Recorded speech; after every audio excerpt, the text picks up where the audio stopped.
planet of powers like you? No, it's a pretty small group of two.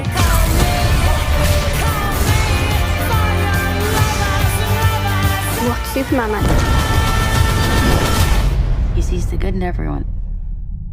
And I see the truth.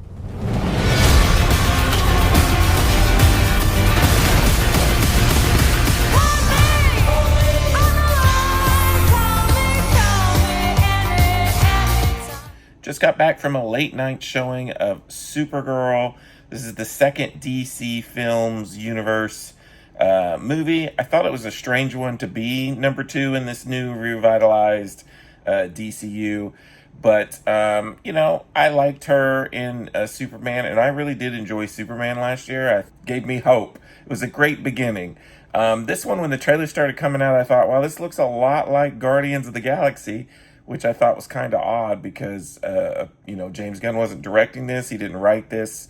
I will say it's not really like Guardians of the Galaxy. Really, it felt more like a little bit of Thor Ragnarok, a little bit of the Marvels. And it's directed by Craig Gillespie, who is a well-known director. He's done things like I, Tonya, the Cruella movie, Dumb Money. He even did that Finest Hours way back in the day. He's got a pretty big filmography. I love I, Tonya. And it stars Millie Alcock as Supergirl. David Cornsweet's in here as Superman. A little bit. Don't get too excited. And Eve Ridley is probably your second billing here. She's the little girl.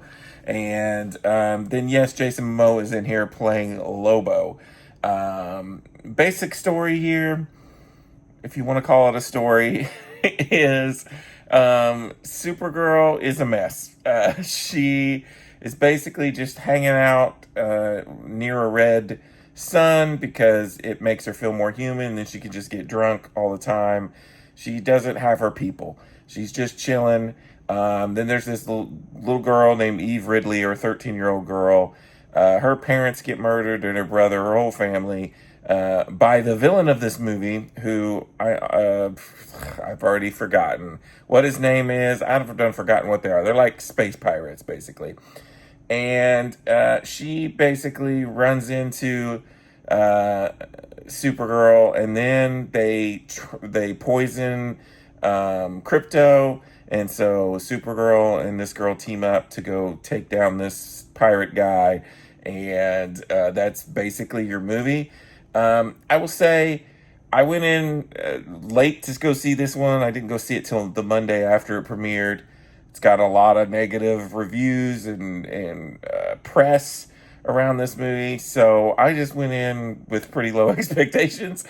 And for the most part, I wasn't like super disappointed. This movie is like the definition of average. It's got some problems for sure, but I don't think anything was like aggressively like bad about it. So it felt a lot like early MCU films in the MCU, like like the first Thor for me. Yeah, I don't really like the first Thor that much. That's what this kind of was for me. Nothing like super stands out great or bad, either way. I think that Millie Alcock is good. She was great in House of the Dragon. I think she was good here as well. The little girl, the Eve Ridley, I think her name was like Ruth or Ruthie or something. I didn't like her. And she, like I was saying with Miss Marvel, she had like a Miss Marvel vibe, but was nowhere near as good as Miss Marvel. And she's just kind of hanging around. She doesn't really do anything for most of the movie. She just gets in the way or gets protected for most of the part. I guess there's a couple scenes where she's helpful, but it's like whatever. And then the big negatives of this is the story and the script, basically, and the villain. This has got to be one of the worst villains I've ever seen. He's very pointless. He's just there. He basically, I don't even remember what the point of him is. They steal girls to, like, he's got a harem.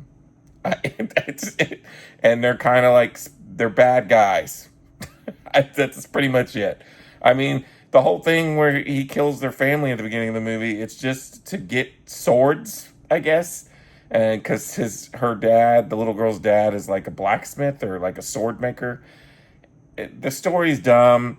I will say they do a couple things with kryptonite here, which feels very just we're doing it to, you know, make the story move along. Not, it didn't make a whole lot of sense sometimes.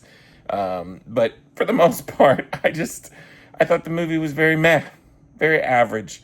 There's a couple really good scenes. All this, you get some flashbacks. I will say another thing: this movie's edited really weird. You get some flashbacks that are pretty cool, and then you get all the scenes with her and Superman. I thought were really good too. And there's a few things in it and there. I'm gonna give this a 3 out of 5. I was teetering on 2.5, 3, 2.5, 3. I'm gonna give it a 3 out of 5. I went ahead and pre-ordered before I even went and watched it the 4K Steelbook because I wanted to get all the new DCU films on 4K. But at this rate, the way it's bombing at the box office, it's not going to be much of a DC films if we have any more performers like this. I guess we'll see what Clayface is like, and then the next Superman movie. I don't know. I don't know about it. Until next time, this is Rainy Cage. Peace out.